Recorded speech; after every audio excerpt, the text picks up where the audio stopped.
السلام علیکم ورحمۃ اللہ وبرکاتہ۔ کیا حال ہے آپ لوگوں کا؟ سب ٹھیک ٹھاک؟ چلے جی، انتظار ہوگا کس کا؟ کہانی کا۔ کون سی؟ وہ بھی اسلامک سٹوری کا۔ اور کیا نام تھا؟ خوش قسمت قوم۔ جی چلتے ہیں ہم اپنی اگلی سٹوری کی جانب کہ آگے کیا کہہ رہی تھی وہ سٹوری۔ وہ تھا نا کہ وہ غلام میں ہوں، جب اہل کشتی سے فرمایا تھا کہ وہ غلام میں ہوں جو اپنے آقا سے بھاگا ہوا ہے، مجھ کو کشتی سے باہر پھینک دو۔ اچھا نہیں یاد آ رہا؟ چلیں ایسا کریں کہ میری ریسرچ کریں اور پچھلی جون سی ہے وہ اسلامک سٹوری کا پارٹ 1 جون سا ہے نا خوش قسمت قوم کا، وہ نکال لیں اور اس کو سنیں، پھر اس کے بعد یہ اگلی سن لیں۔ چلے جی بسم اللہ پڑھتی۔ بسم اللہ الرحمن الرحیم۔ کشتی والے آپ کی سچائی پر حیرت زدہ رہ گئے، شکل و صورت کے لحاظ سے بھی آپ انہیں ایسے نظر نہ آئے، چنانچہ آپس میں وہ کہنے لگے ایسا شخص تو مجرم ہو ہی نہیں سکتا۔ پھر انہوں نے آپس میں مشورہ کیا، آخر طے یہ پایا کہ قرآن اندازی کر لی جائے۔ قرآن اندازی میں جس کا بھی نام نکل آئے بس اسے دریا میں پھینک دیا جائے۔ اس طرح سے قرآن جون سا تھا نا وہ ڈالا گا۔ قرآن پتہ کیا ہوتا ہے؟ وہ پرچیاں جب نام لکھے ہم اپنے بچپن میں لکھا کرتے تھے، سونا چاندی ہیرا، ہے نا، یہ اسی طرح کی وہ پرچیوں کے اندر نام لکھے گئے تھے۔ اللہ کی قدرت کے قرآن حضرت یونس علیہ السلام کے نام نکلا۔ لوگوں کو اس پر بہت حیرت ہوئی۔ فیصلہ کیا گیا کہ دوبارہ ڈالا جائے، چنانچہ دوبارہ قرآن اندازی ہوئی۔ پھر ہی دوبارہ سے حضرت یونس علیہ السلام کا ہی نام نکلا۔ اوہ حیرت ہے، جو سب سننے والے تھے نا، ظاہر ہے سبھی افراد بول اٹھتے ہیں۔ ہاں اشفاق صاحب بھی ادھر پر انداز بولے، یعنی بڑے زور سے۔ حیرت تو اس بات پر ہے کہ وہ تو اللہ کے نبی تھے، ان کا نام قرآن اندازی میں کیوں نکلا؟ وہ بھی ایک بار نہیں 2 بار۔ زاہد سلیم صاحب بھی بولے، بلکہ تیسری بار بھی، کیونکہ تیسری بار پھر قرآن ڈالا گیا تھا اور نام پھر انہی کا نکلا۔ اللہ اکبر ان کے منہ سے نکلا۔ مطلب یہ کہ اللہ کے ہر کام میں حکمت ہوتی ہے۔ جب تیسری بار بھی انہی کا نام نکلا تو تب لوگوں نے جان لیا کہ انہی کو دریا میں ڈالنا ہوگا، چنانچہ ایسا ہی کیا گیا۔ حضرت ادھر اللہ تعالیٰ نے ایک مچھلی کو حکم دیا، مچھلی نے آپ کو نگل لیا۔ کیا کہا اشفاق صاحب؟ مچھلی نے آپ کو نگل لیا؟ زاہد سلیم صاحب حیران ہو کر بولے، ہاں یونس علیہ السلام سیدھے اس کے پیٹ میں چلے گئے۔ اکثر آپ لوگوں نے سنا ہے نا؟ نہیں پڑھا ہے؟ نہیں؟ چلے ضرور اپنے والدین سے پوچھے گا یا کسی دادی دادا سے پوچھے گا، نانی نانا سے، کہ تفاسیر میں بھی یہی آتا ہے کہ حضرت یونس علیہ السلام جو ان سے تھے نا تقریباً 40 دن مچھلی کے پیٹ میں رہے۔ 40 دن وہ سب چلا اٹھے، جی ہاں 40 دن مچھلی انہیں پانی کی تہہ میں لے جاتی اور دور دور تک گھومتی پھرتی رہتی۔ بعض مفسرین نے تو 3 دن اور 7 دن کی مدت بھی لکھی ہے۔ ادھر حضرت یونس علیہ السلام نے مچھلی کے پیٹ میں خود کو زندہ محسوس کیا تو سجدے میں گر گئے اور اللہ تعالیٰ سے ان الفاظ میں انہوں نے کیا کی؟ دعا کی۔ وہ دعا کیا تھی؟ لا الہ الا انت سبحانک انی کنت من الظالمین، یہ آیت کریمہ بھی کہلاتا ہے نا، کہ حضرت جو یونس علیہ السلام تھے انہوں نے مچھلی کے پیٹ میں جب یہ دعا کی تھی نا تو مچھلی نے فوراً ان کو باہر الٹ دیا تھا۔ ٹھیک ہے، کہ اس کا معنی کیا ہے، یعنی ترجمہ کیا ہے؟ الہی تیرے سوا کوئی معبود نہیں، تو پاک ہے، بلا شبہ میں ہی ظالموں میں سے ہوں۔ اللہ تعالیٰ نے حضرت یونس علیہ السلام کی درد بھری پکار کو سنا تو اس کو قبول فرمایا۔ مچھلی کو حکم ہوا یونس کو جو تیرے پاس ہماری امانت ہے اسے اگل دے۔ مچھلی نے فوراً حکم کی تعمیل کی اور انہیں ساحل پر اگل دیا۔ مچھلی کے پیٹ میں رہنے کی وجہ سے آپ کا جسم ایسا ہو گیا تھا جیسے کسی پرندے کے پیدا شدہ بچے کا جسم ہوتا ہے، یعنی ان کا جسم بالکل نرم ہو گیا تھا۔ اس لیے آپ نہایت ناتوانی کی حالت میں ساحل پر پڑے رہے۔ اللہ تعالیٰ نے اپنے فضل سے ایک بیلدار درخت جون سا تھا آپ کے اوپر اگا دیا۔ یہ کدو کا درخت تھا۔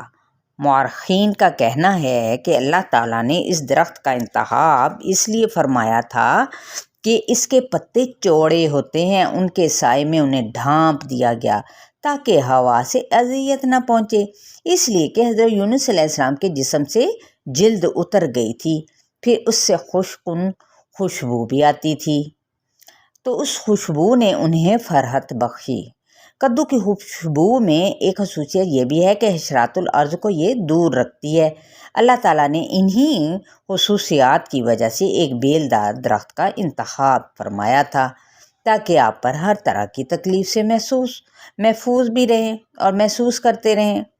اس کے پتوں نے حضرت یونس علیہ السلام پر جب سائباں کا کام دیا، یعنی ان پر سایہ کر دیا، پھر اللہ تعالیٰ نے ایک جنگلی بکری کو حکم دیا، وہ آپ کے قریب آتی اور آپ کے سر کے اوپر اپنی ٹانگیں پھیلائے کھڑی ہو جاتی، اس طرح اس کے تھن آپ کے منہ میں چلے جاتے اور آپ ان کی خواہش کے مطابق دودھ پیتے۔ یہ تھا حضرت یونس علیہ السلام کا کھانا اور پینا۔ سنا تو یہی ہے، آگے اللہ بہتر جانتے ہیں۔ رفتہ رفتہ آپ کی حالت بہتر ہو گئی، آپ توانا اور تندرست ہو گئے، پھر آپ اٹھنے کے قابل ہو گئے، اور یہ سب اللہ تعالیٰ کی مہربانی سے ہوا۔ اور جب آپ کی صحت واپس یعنی لوٹ آئی، یعنی تندرست ہو گئے دوبارہ سے، تو اللہ تعالیٰ نے آپ کو حکم دیا اپنے شہر نینوا کی جانب جائیں اور قوم میں رہ کر ان کی رہنمائی کریں۔ آپ شہر اپنے واپس آ گئے۔ قوم نے جب انہیں دیکھا تو بے حد خوشی کا اظہار کیا اور آپ کی رہنمائی میں دنیا اور آخرت کی کامیابی حاصل کرنے میں لگ گئے۔ اس طرح پوری قوم آپ پر ایمان لے آئی۔ قرآن کریم کی سورہ نساء، سورہ الانعام، سورہ یونس، سورہ الانبیاء، سورہ صافات اور سورۃ القلم میں بھی حضرت یونس علیہ السلام کا کیا ہے؟ ذکر آیا ہے۔ وَأَنبَتْنَا عَلَيْهِ شَجَرَةً مِّن یقطین۔ سورۃ الانبیاء کی آیت 87 اور 88 میں بھی ہے، اور مچھلی والے یونس علیہ السلام کو یاد کریں جب وہ اپنی قوم سے ناراض ہو کر چلا گیا اور اس نے سمجھا تھا کہ ہم اس پر گرفت نہیں کریں گے، پھر اس نے ہمیں اندھیروں میں پکارا کہ تیرے سوا کوئی معبود نہیں، تو پاک ہے، بلا شبہ میں ہی ظالموں میں سے ہوں۔ چنانچہ ہم نے اس کی دعا قبول کی اور ہم نے اسے غم سے نجات دی، اور ہم اسی طرح مومنوں کو نجات دیتے ہیں۔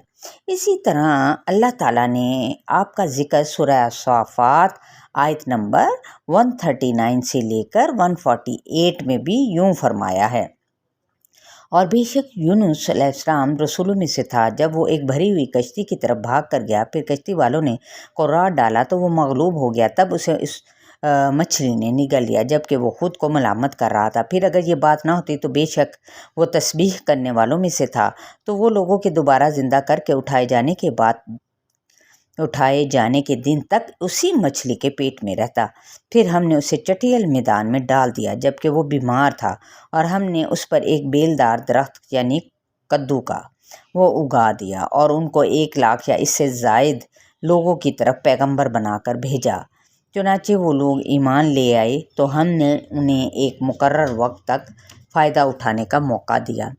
سورہ القلم کی آیت 48 سے لے کر 50 میں بھی اللہ تعالیٰ نے نبی کریم صلی اللہ علیہ وآلہ وسلم کو مخاطب کر کے فرمایا، چنانچہ آپ اپنے رب کے حکم کے لیے صبر کریں اور مچھلی والے یعنی یونس علیہ السلام کی طرح نہ ہوں، جب اس نے اللہ کو پکارا تھا جبکہ وہ کیا تھا؟